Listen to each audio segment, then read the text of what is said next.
પણ અત્યારે જે કામ છે એ છે મેઇન વસ્તુ. આપણો પ્રશ્ન તો પૂરો થયો કે LCR AC શ્રેણી પરિપથ દોર્યો અને વિદ્યુતભાર Q નું વિકલ સમીકરણ મેળવો. સ્ત્રોતના વોલ્ટેજ V બરાબર Vm sin ઓમેગા t લો તો એ આપણે લઈ લીધા, આપણે મેળવી લીધું. હવે આ મેળવી લીધા પછી આપણો હેતુ શું છે, આપણો આશય શું છે? જય શ્રી કૃષ્ણ બાળકો. તમને પાછું એવું થતું હશે કે આ આકૃતિ એકની એક કેમ આવી, પણ એ લાગે છે એકને એક જેવી. સાવ એકને એક જેવી નથી, એમાં ભૌતિક રાશિઓ થોડી બદલી ગઈ છે. આપણો ક્વેશ્ચન કાલે હતો જ કે માત્ર કેપેસિટર ધરાવતા એસી પરિપથમાં એક પૂર્ણ ચક્ર દરમિયાન પૂરો પડાતો સરેરાશ પાવર શૂન્ય હોય છે તેમ સમજાવો. તો આપણે માત્ર કેપેસિટર ધરાવતા પરિપથમાં વોલ્ટેજ અને પ્રવાહના સૂત્રો લખ્યા, એક વોલ્ટેજ અને પ્રવાહના સૂત્ર લખીને તેઓના ફેઝર ડાયાગ્રામ પણ દોર્યા, પ્લસ તે વિષમઘડી દિશામાં ઓમેગા જેટલી કોણીય ઝડપથી કેવી રીતે ગતિ કરે છે, વોલ્ટેજનો ની કળા કેટલી, તેને અનુલક્ષીને પ્રવાહની કળા કેટલી એ પણ આપણે જોઈ, અને કેપેસિટર ધરાવતા પરિપથમાં વોલ્ટેજ કરતા પ્રવાહની કળા π/2 જેટલી વધારે હોય. રાઈટ? ઓકે, તો આપણે પહેલા પાવરની વાત કરવાની છે. યાદ રાખો કે પાવર જેવો આમાં સાબિત કર્યો એવો જ આમાં સાબિત કરવાનો છે. એટલે તમારી મહેનત છે એમાં એવું ન સમજતા કે આ બે ક્વેશ્ચન અલગ છે. આ બે ક્વેશ્ચન સેમ જેવા જ છે, અડધાની અંદર આપણે થોડો ફેરફાર કરીને સમજવાનું છે. બરાબર? તો પહેલા રફલી લખું છું કારણ કે તમને ખબર છે કે આમાં જગ્યા ઓછી છે, એટલે હું એમનેમ લખવા જઈશ તો કદાચ નીચે સમાવવામાં પ્રોબ્લેમ થાય. ઓકે, તો પહેલા હું એમનેમ રફલી લખું છું, એ પણ જરા ધ્યાનથી જોજો ભાઈ. માત્ર કેપેસિટર ધરાવતા પરિપથમાં વોલ્ટેજ V બરાબર Vm sin ઓમેગા t, આને આપણે સમીકરણ નંબર 1 આપી દઈએ, તથા I બરાબર Im sin omega t plus π/2. આનો સીધો મતલબ શું થયો કે વોલ્ટેજ કરતા પ્રવાહ કળામાં π/2 જેટલો આગળ છે. બરાબર? હવે તેથી પાવર Pc, કારણ કે કેપેસિટર છે ભાઈ, V I બરાબર Vm Im sin omega t sin omega t વત્તા π/2 બરાબર Vm Im sin omega t cos omega t. ભાઈ હવે સમજાવતો નથી, ખબર પડી ગઈ ને? Omega t plus π/2 cos omega t equal to અહીંયા Vm Im ભાગ્યા 2, અહીંયા બગડો આવશે પણ અત્યારે લખતો નથી, 2 sin omega t cos omega t, એટલે શું લખાય? sin 2 omega t. બરાબર? તો આ થયું Pc. અને હવે આ Pc નો જો તમે સરેરાશ મૂલ્ય એક પૂર્ણ ચક્ર દરમિયાન મેળવો તો એને લખાય Vm Im upon 2 અહીંયા sin 2 ઓમેગા t. બે ભેગા લખો તો વાંધો નથી, અલગ લખો તોય વાંધો નથી. તો આનું મૂલ્ય છે એક આવર્તકાળ પરનું sin 2 ઓમેગા t નું મૂલ્ય છે એ શૂન્ય છે ભાઈ. રાઈટ? અને જો આ શૂન્ય હોય તો એક પૂર્ણ ચક્ર દરમિયાન પાવર કેવો થશે ભાઈ? સરેરાશ પાવર કેવો બનશે? શૂન્ય બને. રેડી? તો આ બાબત તો વેરી સિમ્પલ. આ તો હતું એનું એ જ છે, વા ઓમેગા t માઈનસ π/2 છે. હવે અહીંયા સમજવાનો પ્રયત્ન કરો. હવે ધ્યાનથી બરાબર જુઓ. પહેલી આકૃતિ તમારી છે એ આપણી આ આકૃતિમાં 0 થી 1 માટે છે. કામ છે આપણું એક કેપેસિટરને ચાર્જ ક્યારે થાય? કેવી સ્થિતિમાં થાય, અને ડિસ્ચાર્જ ક્યારે થાય, કેવી સ્થિતિમાં થાય, એ સમજવાનું છે. કેપેસિટર તો આપણે ભણી ગયા, રાઈટ? તો આ કેપેસિટર અત્યારે ઓરિજિનલી મેં આકૃતિ નથી દોરી. કેપેસિટરની માત્ર બે પ્લેટ જ છે. હજી કાંઈ એકેય ઉપર ધન વિદ્યુતભાર નથી, ઋણ વિદ્યુતભાર નથી, સંપૂર્ણપણે ડિસ્ચાર્જ છે. હવે હું એને એસી પ્રાપ્તિ સ્થાન સાથે જોડું.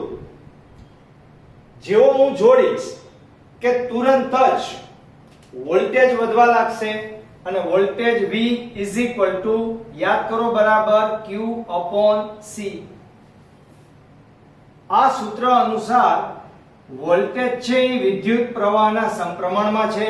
એટલે કે જેમ જેમ અહીંથી વોલ્ટેજ વધતા જશે તેમ તેમ વિદ્યુત ભાર આની અંદર વધતો જશે.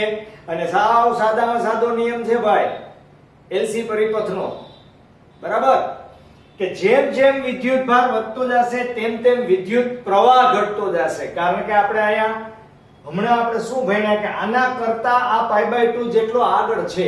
એટલે કે જ્યારે આના વોલ્ટેજ તમે લગાડશો, શૂન્ય હતા, અને વધવાની શરૂઆત કરશો ત્યારે પ્રવાહ ઓલરેડી વધારે હતો જ એના કરતા π/2 જેટલો કળામાં આગળ. આ રહ્યો, આ દેખાય છે પ્રવાહ છે, આ દેખાય, આ બ્લેક લીટી દેખાય છે વોલ્ટેજ છે. વોલ્ટેજ શૂન્ય, પ્રવાહ π/2 જેટલો આગળ, રાઈટ?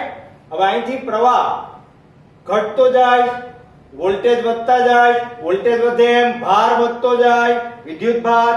અને જ્યારે વોલ્ટેજ મહત્તમ થાય, વિદ્યુત ભાર મહત્તમ થાય ત્યારે પ્રવાહનું મૂલ્ય શૂન્ય થાય છે. જ્યારે પ્રવાહનું મૂલ્ય શૂન્ય થયા બાદ ઉલટાયેલી દિશામાં ઘટતું જાય, આ ઉલટાયેલી દિશામાં ઘટતું જાય ત્યારે ઉપરથી વોલ્ટેજ પણ ઘટતો જાય, અને જ્યારે વોલ્ટેજ અહીંયા શૂન્ય થાય ત્યારે વિદ્યુત ભાર પણ શૂન્ય થાય, બરાબર? હવે આ બેની ક્રિયાવિધિને સમજી લ્યો કે જ્યારે વોલ્ટેજ તમારા ધન ચરણમાં છે ત્યારે પ્રવાહ પણ ધન જ છે. ઘટતો જાય, વોલ્ટેજ વધે, પ્રવાહ ઘટે, પણ ઘટીને માઈનસમાં કે ઝીરો હજી થયો નથી, એ થવાનો બાકી છે. તો વોલ્ટેજ અને પ્રવાહ બંને ધન હોવાને કારણે તમારો પાવર ધન છે. પાવર કેવો છે? ધન. અને જ્યારે પાવર ધન હોય ત્યારે આ સ્ત્રોત કહેવાય. આ સ્ત્રોતમાંથી કેપેસિટરને ઊર્જા મળતી જાય. કેપેસિટરને ઊર્જા મળતી જાય તેમ કેપેસિટરની એ પ્લેટ ધન વિદ્યુત ભારિત અને બી પ્લેટ ઋણ વિદ્યુત ભારિત થતી જાય, અને ધનથી ઋણ તરફ આ વિદ્યુત ભાર છે સંગ્રહ પામતો જાય. એટલે કે આ આકૃતિમાં તેનું ચાર્જિંગ થતું જાય. આ કેપેસિટર ચાર્જ થવા લાગશે બાળકો, રાઈટ? હવે બીજા અર્ધ ચક્ર દરમિયાન શું થાય? તો કે બીજા અર્ધ ચક્ર દરમિયાન વોલ્ટેજ ઘટવા લાગે. ભાઈ વોલ્ટેજ વધતા હતા એટલે ચાર્જિંગ થતું હતું.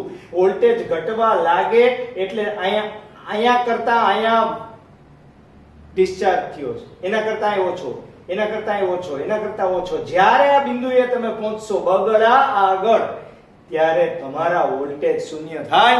ત્યારે સંપૂર્ણ આ સ્થિતિમાં જેવું કેપેસિટર હતું એવું થઈ જાય. એટલે કે આ ક્રિયાને ડિસ્ચાર્જિંગની ક્રિયા કહેવાય. અને જ્યારે ડિસ્ચાર્જિંગ થતું હોય ત્યારે તમારા વોલ્ટેજ તો ઉપર છે જ પણ પ્રવાહ નીચે છે. એનો મતલબ કે પાવર અહીંયા કેવો થશે? ઋણ.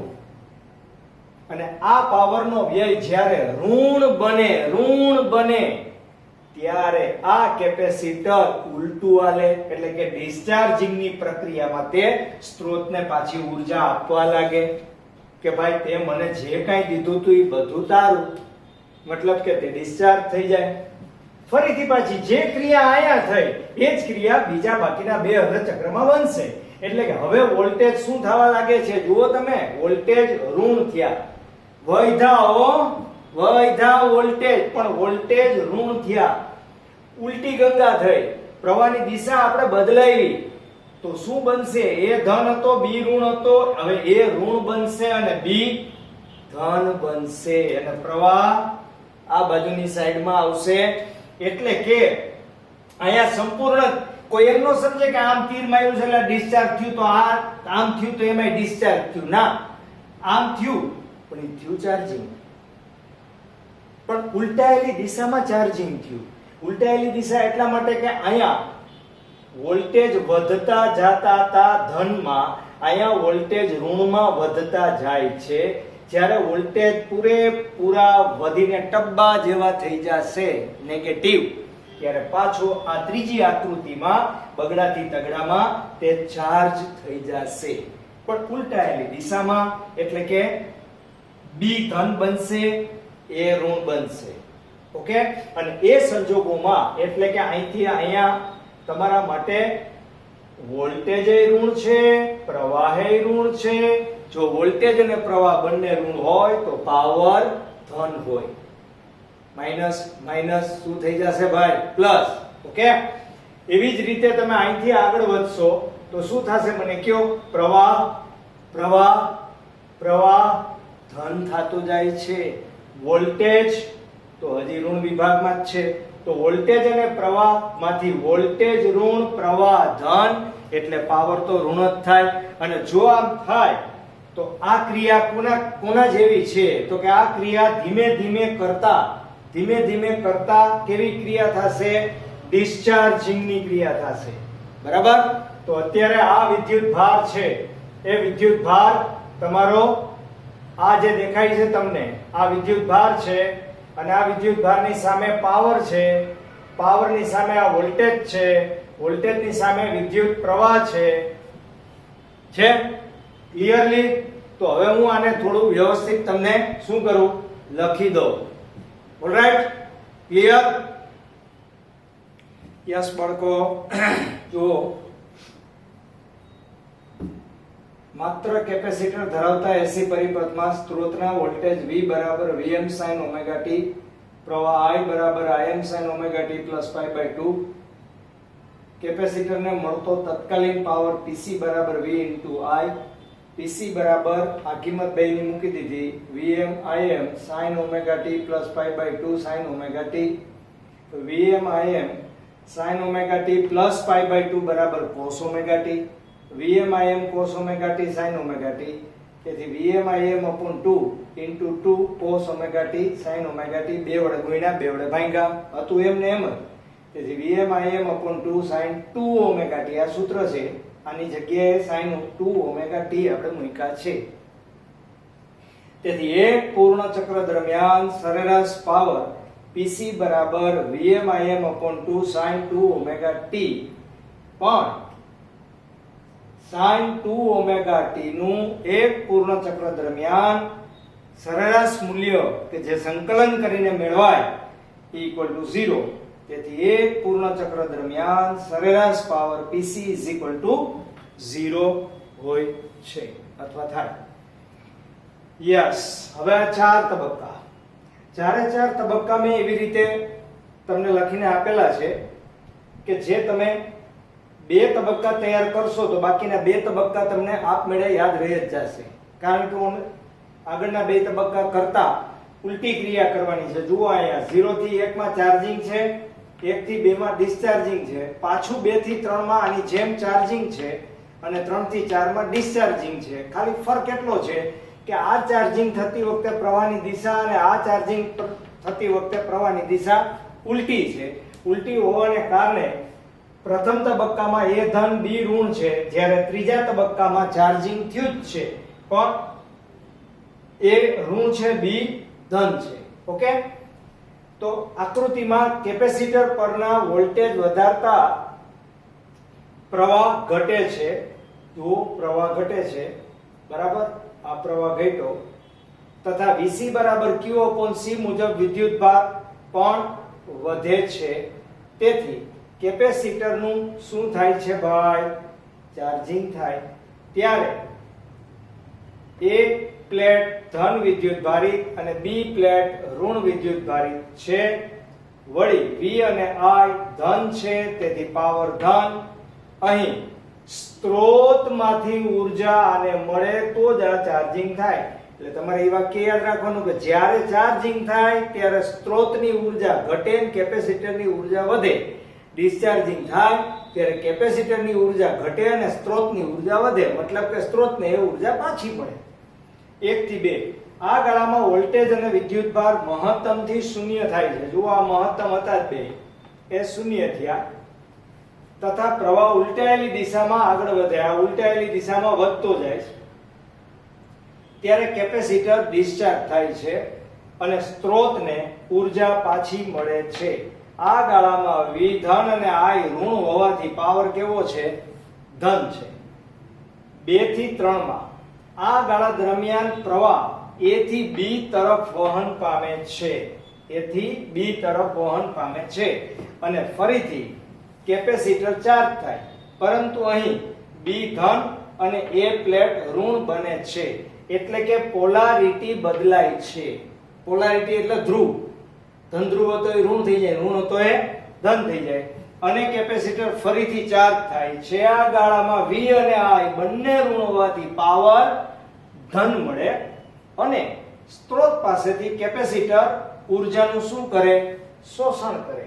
સ્ત્રોત પાસેથી કેપેસિટર પાછી ઊર્જા લઈને ચાર્જ થાય, પણ ઉલટાયેલી દિશામાં.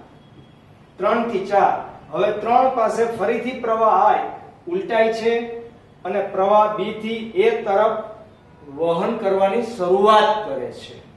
બરાબર? અને સંગ્રહ પામેલો વિદ્યુતભાર ઘટે છે કેપેસિટર પરનો અને સાથે સાથે Vc પણ ઘટે છે. તે જ્યારે શૂન્ય થાય એટલે કે Vc શૂન્ય થાય ત્યારે ફરીથી કેપેસિટર ડિસ્ચાર્જ થાય છે. અહીં પ્રવાહ ધન અને વોલ્ટેજ ઋણ હોવાથી પાવર કેવો છે? ઋણ, અને સ્ત્રોતને ઊર્જા શું થતી જાય? પાછી મળતી જાય. ફરીથી જુઓ, હવે 3 પાસે ફરીથી પ્રવાહ ઉલટાય છે. 3 પાસે પ્રવાહ ઉલટાય છે અને પ્રવાહ B થી A તરફ વહે છે અને સંગ્રહ પામેલો વિદ્યુતભાર ઘટે છે અને સાથે સાથે Vc પણ ઘટે છે. એટલે Vc અહીંથી ઘટતો જાય છે, ઘટીને શું થાય? શૂન્ય. પ્રવાહ વધ્યો છે પણ વોલ્ટેજ ઘટ્યા છે. બરાબર? ઓલરાઈટ? થઈ જશે?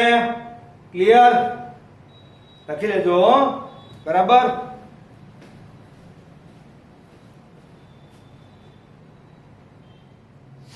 યસ બાળકો, આપણે આગળ જે પ્રશ્ન ભણ્યા એમાં સૌથી પહેલા એકલો અવરોધ લીધો હતો, એના પછી એકલું ઇન્ડક્ટર લીધું, એના પછી એકલું કેપેસિટર લીધું. આપણે એવું સાબિત કર્યું કે અવરોધમાં V અને I વચ્ચેનો કડા તફાવત શૂન્ય હોય. આપણે ઇન્ડક્ટરમાં એવું સાબિત કર્યું કે પ્રવાહ પાછળ છે, વોલ્ટેજ આગળ છે. કેપેસિટરમાં આપણે એવું સાબિત કર્યું કે પ્રવાહ આગળ છે, વોલ્ટેજ પાછળ છે. હવે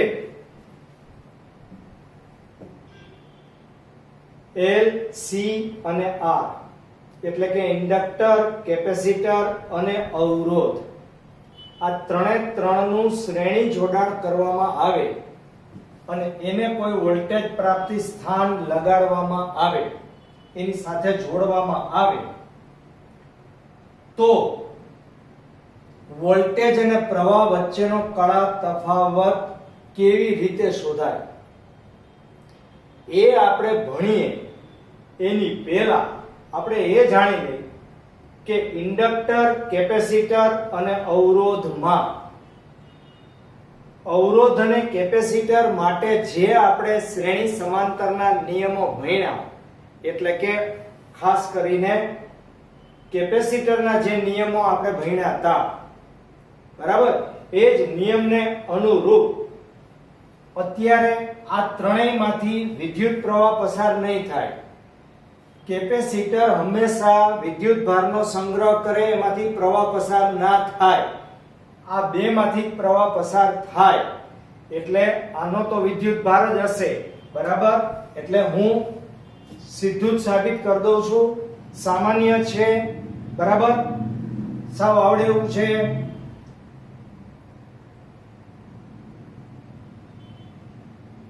આકૃતિમાં L, C અને R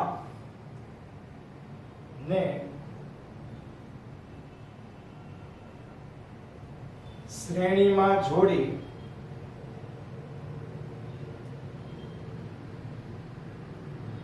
સ્ત્રોત વોલ્ટેજ V લગાડેલ છે.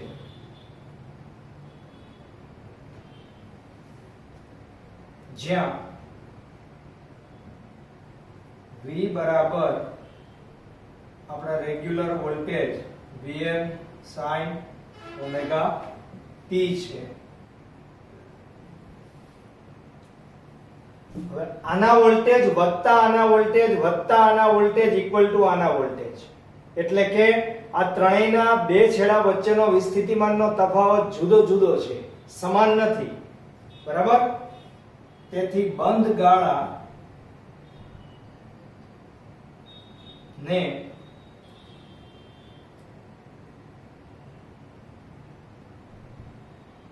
કિર્ચોફનો નિયમ લગાડતા શું થશે? તો કે VL વત્તા VR વત્તા VC બરાબર V. હવે VL શું છે? તો કે VL એટલે L di upon dt વત્તા VR એટલે IR વત્તા અહીંયા Q upon C બરાબર Vm sin ઓમેગા t. બરાબર?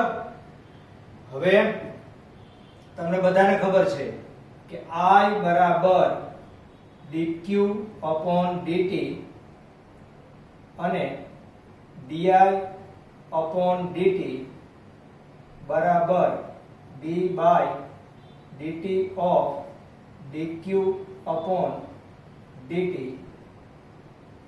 બરાબર d2q upon dt સ્ક્વેર. બરાબર? તો હવે આ બધાય મૂલ્યો આપણે અહીંયા મૂકી દઈએ તો શું સ્થિતિ થશે? આ તમારું પહેલું સમીકરણ છે. I બરાબર તો dq upon dt આવશે જ, q upon c એમનેમ જ રહેશે, એમાં કશો જ ફેરફાર નહીં થાય. બરાબર? અને આપણે એક આપી દઈએ, એક માં મુકતા. બરાબર? એટલે શું થશે? L into d2q upon dt square વત્તા I ની જગ્યાએ dq upon dt એટલે r into dq upon dt વત્તા q upon c is equal to Vm sin omega t. બરાબર? તો આ Vm sin ઓમેગા t જે આપણે લીધું એનું બરાબર ધ્યાનથી સાંભળજો. આ તમારું વિકલ સમીકરણ આ આખે આખું જે આવ્યું, આ આખે આખું જે આવ્યું આ ને વિદ્યુત ભારનું વિકલ સમીકરણ કહેવાય. જે વિદ્યુત ભારનું વિકલ સમીકરણ છે. પણ હવે હું લખતો નથી, એક બાબત સમજાવું છું, એ ધ્યાનથી બરાબર જોજો. આવું જ સમીકરણ આપણે પ્રણોદિત દોલનની અંદર મેળવી ગયેલા છીએ. એટલે ચાલુ આ ચેપ્ટર દરમિયાન તમને હું એક ટેબલ બનાવી આપીશ કે જેમાં પ્રણોદિત દોલનની યાંત્રિક રાશિઓ વિદ્યુત રાશિ સાથે કેવી રીતે સામ્યતા ધરાવે છે. બરાબર? અત્યારે આપણે એનું કામ નથી, પણ અત્યારે જે કામ છે એ છે મેઇન વસ્તુ. આપણો પ્રશ્ન તો પૂરો થયો કે LCR AC શ્રેણી પરિપાત દોર્યો અને વિદ્યુત ભાર Q નું વિકલ સમીકરણ મેળવવું. સ્ત્રોતના વોલ્ટેજ V બરાબર Vm sin ઓમેગા t લો, તો એ આપણે લઈ લીધા, આપણે મેળવી લીધું. હવે આ મેળવી લીધા પછી આપણો હેતુ શું છે? આપણો આશય શું છે? તો કે આપણો આશય એ છે કે જે વિદ્યુત પ્રવાહ I છે અને વોલ્ટેજ V છે એમની વચ્ચેનો કળાનો તફાવત આપણે શોધવો છે. આ કળાનો તફાવત શોધવા માટે બે પદ્ધતિ છે. એક પદ્ધતિ કે જે આપણે ફેઝરની રીત ભણ્યા એ ફેઝરની રીતે પણ આપણે એનો ઉકેલ મેળવશું, પ્લસ એક બીજી વૈશ્લેષિક રીત છે કે જેને બેઝિક રીત પણ કહેવામાં આવે. એ બેઝિક રીતનો ઉપયોગ કરીને પણ આપણે V અને I વચ્ચેનો કળા તફાવત મેળવશું. પણ ધ્યાનથી સાંભળજો, આ અત્યંત એટલે અત્યંત અગત્યનો ક્વેશ્ચન છે. હવે આના પછીના જે બે ક્વેશ્ચન આવશે એના પરિણામો સમાન છે, પણ એ પરિણામો મેળવવા માટેની પદ્ધતિ અલગ છે. એક ફેઝરની રીતથી મેળવશું અને એક બેઝિક રીતથી મેળવશું. ઓલરાઈટ, બંને ક્વેશ્ચન તમને આખા પૂછાય તો એક્ઝામમાં 4 માર્કના પૂછાય. બરાબર? આ બાબત માત્ર તમારી જાણકારી માટે જેવું જ છે, એટલે કે આ ડાયરેક્ટ તમને 4 માર્કમાં તો ન જ પૂછાય. બરાબર? એટલે આ 1 અથવા 2 માર્કની અંદર પૂછી શકાય. Alright, okay. તો અત્યારે તમે તૈયાર જ છે? લખી લ્યો, કારણ કે બીજો પ્રશ્ન મોટો છે, આમાં સમય નહીં. બરાબર? ઓકે. યસ બાળકો, આપણે ઘણી થિયરી ભણ્યા. થોડુંક તમારા માટે હળવું રહીએ એટલા માટે વચ્ચે દાખલા ગણાવી દઉં છું. બરાબર? 220 વોલ્ટ સપ્લાય માટે 7.1 ઉદાહરણ બુક જોશે બાળકો. બરાબર? તો સૌથી પહેલા તમને આપેલું છે 220 વોલ્ટ સપ્લાય. તમે ધ્યાનથી સાંભળજો, સપ્લાય આપે એટલે એ VRMS જ હોય. અને અલગ અલગ બુકમાં ક્યારેક VRMS ક્યારેક કેપિટલ V દર્શાવેલો છે, પણ આપણી મિસ્ટેક ન થાય એટલે આપણે બને ત્યાં સુધી VRMS લખવું. બરાબર? તો VRMS બરાબર 220 વોલ્ટ, કે જે તમારા માટે વીજ છે. 100 વોટનું રેટિંગ, રેટિંગનો મતલબ પાવર, પાવર P બરાબર 100 વોટ. તમારો બલ્બ હોય ને કોઈ પણ, અત્યારે તો હવે પાવર સેવર બલ્બ આવી ગયા છે, એ બલ્બ તમે ઉતારીને જોજો, એની ઉપર લખાણ લખેલું હશે કે એ આટલા વોટ કેપેસિટીનો છે. એનું રેટિંગ કહેવામાં આવે. બરાબર? ઉપર ટૂંકમાં લખેલું છે, એમ જેમ દવામાં કન્ટેન હોય એમ બલ્બ ઉપર એ કેટલા વોટનો છે એ લખેલું હોય, એ રેટિંગ. તો બલ્બનો અવરોધ R તમારે શોધવાનો છે. પહેલામાં સ્ત્રોત વોલ્ટેજનું મહત્તમ મૂલ્ય એટલે કે Vm શોધવાનું છે તમારે, અને બલ્બમાંથી વહેતા પ્રવાહના RMS નું મૂલ્ય IRMS. 3 વસ્તુ તમારે પ્રાપ્ત કરવાની છે. ઓકે? અને જો 3 વસ્તુ તમારે પ્રાપ્ત કરવાની હોય તો સૌથી પહેલા પાવર. રાઈટ? તો એ પાવરમાં પાવર P બરાબર V² upon R. આ આપણું સમીકરણ છે. તેથી R બરાબર V² upon P. તેથી R બરાબર 220 ગુણ્યા 220 છેદમાં પાવર 100 આપેલો છે. આ 22 લગભગ 484 ઓહમ થાય. તો આ તમને અવરોધ આવી ગયો. બી માં સિમ્પલ દાખલા છે એકદમ. બી માં તમારે Vm જોઈએ છે. હવે આપણું મૂળ સૂત્ર VRMS Vm/√2 છે કે નહીં? તો Vm બરાબર √2 * VRMS.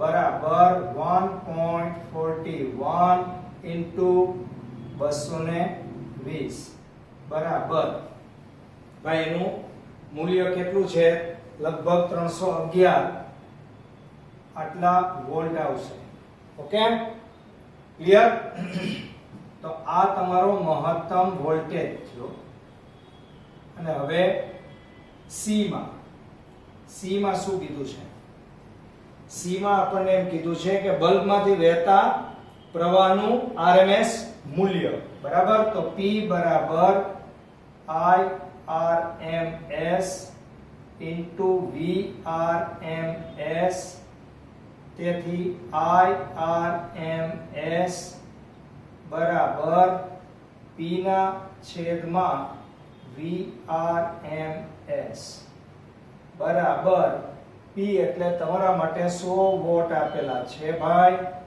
છેદમાં VRMS 220 આપેલા છે બરાબર તો ઇક્વલ ટુ 0.454 એમ્પિયર તમારી મેળે તમે હિસાબ કરજો હિસાબ કર્યા વગર કોઈ વસ્તુ લખવી નહીં બરાબર ઓકે હવે તમારા માટે આવશે ઉદાહરણ નંબર 2 ઉદાહરણ 2 25 મિલી હેનરી ઉદાહરણ 2 અહીંયા એક સમાસ છે ભાઈ ઉદાહરણ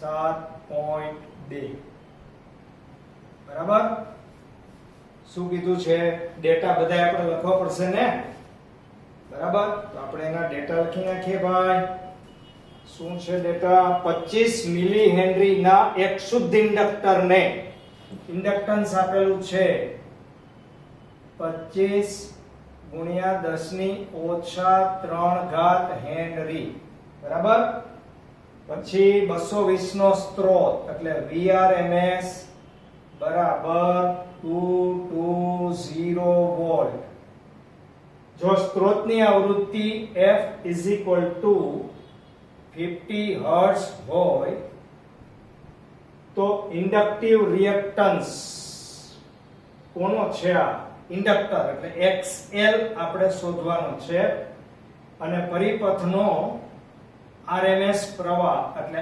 IRMS આપણે શોધવાનો છે બરાબર સિમ્પલ વસ્તુ છે બિલકુલ સિમ્પલ તમને આવડે એવું જ છે જો XL પહેલા જોઈએ છે તો XL બરાબર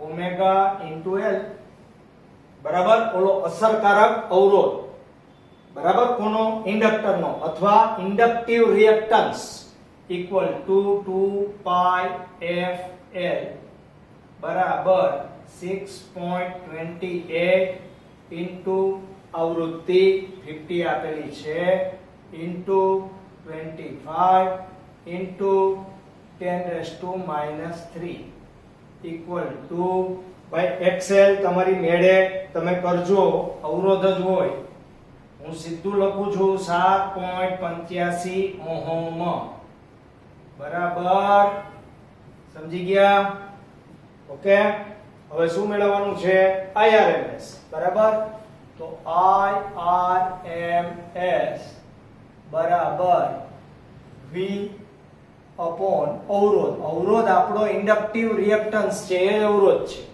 બરાબર તેથી IRMS is equal to V voltage તમારા VRMS લેવાના છે આ ધ્યાન રાખજો બરાબર એટલે 220 છેદમાં 7.85 ઇક્વલ ટુ એટલે કે IRMS બરાબર તો આટલા બેનો ભાગાકાર તો તમને આવડે જ ને આશરે 28 એમ્પિયર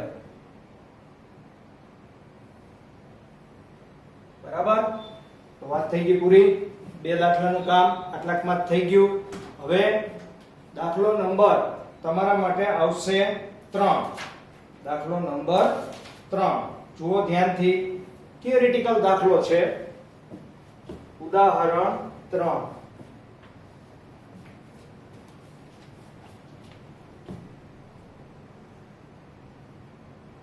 ઉદાહરણ 7.3 બરાબર. એમાં તમને શું પૂછ્યું છે? એક બલ્બને કેપેસિટર સાથે શ્રેણીમાં જોડેલ છે. બલ્બને, બરાબર. તો ખાલી તમારી જાણકારી માટે દોરું છું ભાઈ, કોઈ બીજો પ્રશ્ન નથી એમાં. આ કેપેસિટર છે અને કેપેસિટર સાથે આપણે એક બલ્બને અહીંયા જોડેલો છે, બરાબર. આ બલ્બ છે. ખાલી તમને તમારે પરીક્ષામાં દોરવાની જરૂર નથી. આ મને સમજાવવામાં મજા આવે ને તમને સમજવામાં મજા આવે એટલા માટે મેં દોરેલ છે, બરાબર. હવે એનો પ્રશ્ન શું છે? ડીસી અને એસી જોડાણ માટે તમારા અવલોકનોનું અનુમાન કરો. જો કેપેસિટરનું કેપેસિટન્સ ઘટાડવામાં આવે તો દરેક કિસ્સામાં શું થશે? બરાબર. હાવ શોર્ટકટમાં વાત એટલી જ છે આપણી, બિલકુલ શોર્ટકટમાં વાત એટલી જ છે કે અહીંયા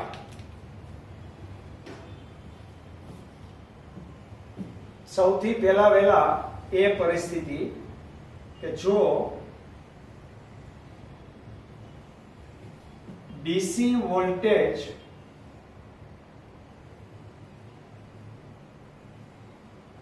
લગાડવામાં આવે તો XL બરાબર કેપેસિટર છે એટલે XC બરાબર 1/ωc માં ઓમેગા બરાબર 0. ભાઈ 0 કેમ હોય? એ ડીસી છે, ડીસી ને આવૃત્તિ નો હોય, ડીસી વોલ્ટેજ તો સીધો જ જતો હોય, રાઈટ? એટલે ઓમેગા બરાબર 0. તેથી XC બરાબર શું થાય મને કયો? ઇન્ફિનિટી. અને તેથી કેપેસિટર ચાર્જ થયા બાદ પણ બલ્બ પ્રકાશિત થશે નહીં. જો કેપેસિટન્સ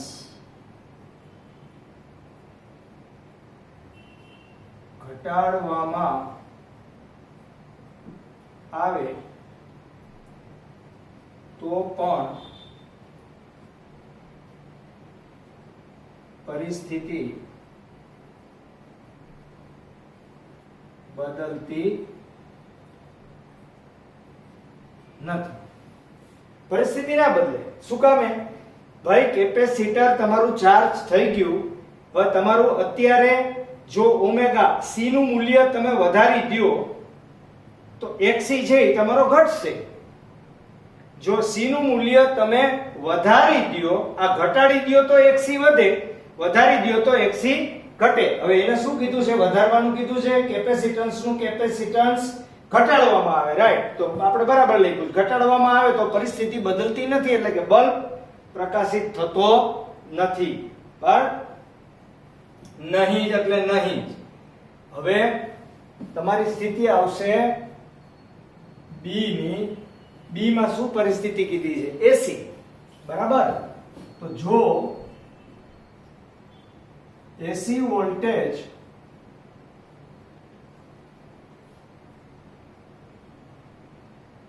લગાડવામાં આવે તો XC બરાબર 1/ωc મુજબ તેને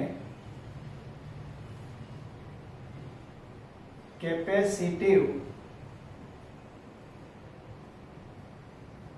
રિએક્ટન્સ હશે. હોય કે ના હોય? બરાબર. અને કેપેસિટર ચાર્જ થયા બાદ તે પ્રકાશિત થશે. જો કેપેસિટન્સ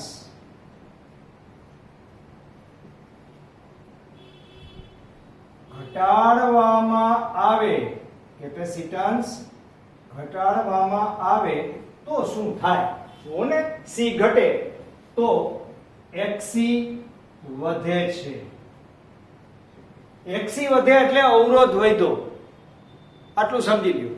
તો એક્સી વધે તો બલ્બ ઓછો પ્રકાશિત થશે. સમજી ગયા તમે? બાબત બિલકુલ સિમ્પલ છે. રાઈટ? તો આ તમારા માટે બે નાના નાના પ્રશ્નોના આપણે જવાબ આપવાના હતા. એ લોકોએ તો એ ને બી એવા પાડેલા નથી, પણ આપણે ડીસી માટે અને એસી માટે બે માટે અલગ કરી દીધું છે. ઓકે બાળકો? તો હવે પૂરા વિડિયો જોજો. આ ચેપ્ટરના 8 માર્કનું તમારું ચેપ્ટર છે અને બધી રીતે કન્સેપ્ટ તમારા ક્લિયર કરે એવું ચેપ્ટર છે. બરાબર? સૂત્રોનો ઉપયોગ કરતા પણ પ્રશ્ન ભણ્યા પછી જ આવડશે. આવતા લેક્ચરની અંદર 4-4 માર્ક વાળા બે પ્રશ્નો મોટા આવશે, એટલે ધ્યાનથી એ ભણજો, જોજો, વિચારજો, લખજો, તો જ યાદ રહેશે. ઓકે? જય શ્રી કૃષ્ણ.